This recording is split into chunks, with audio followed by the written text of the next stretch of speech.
కడప ప్రభుత్వ వైద్య కళాశాలలో 75 ఎంబీబీఎస్ సీట్లు, నెల్లూరు ప్రభుత్వ వైద్య కళాశాలలో 25 ఎంబీబీఎస్ సీట్లు 2026-27 విద్యా సంవత్సరం నుంచి పెంచుతూ national medical commission letter of permission ఇవ్వడము చాలా హర్షణీయం. కాంగ్రెస్ పార్టీ దీన్ని అభినందిస్తూ ఉంది.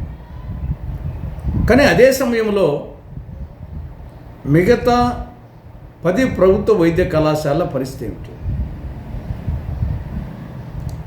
పులివెందుల, ఆదోని, మదనపల్లి, పెనుగొండ, మార్కాపురం, పాలకొల్లు, అమలాపురం, నర్సీపట్నం, బాపట్ల, పార్వతీపురం ఈ 10 ప్రభుత్వ వైద్య కళాశాలలు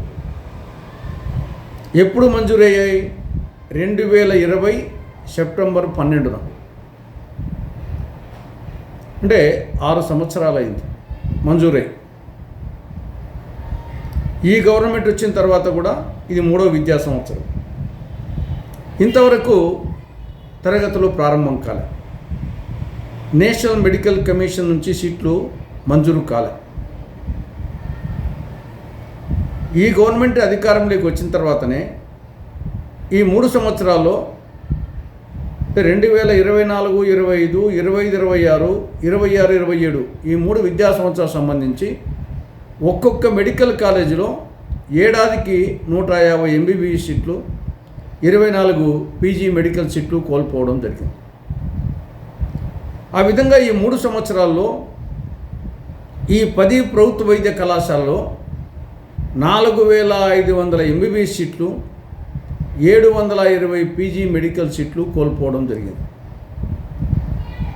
మరి కడప ప్రభుత్వ వైద్య కళాశాలకు, నెల్లూరు ప్రభుత్వ వైద్య కళాశాలకు సంబంధించి 100 ఎంబీబీఎస్ సీట్లు పెరిగినందులకు సంతోషపడాలనా, లేకుంటే 4500 ఎంబీబీఎస్ సీట్లు, 720 పీజీ మెడికల్ సీట్లు పైన పేర్కొన్న 10 ప్రభుత్వ వైద్య కళాశాలలు కోల్పోయినందుకు బాధపడాలనా అర్థం కాని పరిస్థితి ఉంది.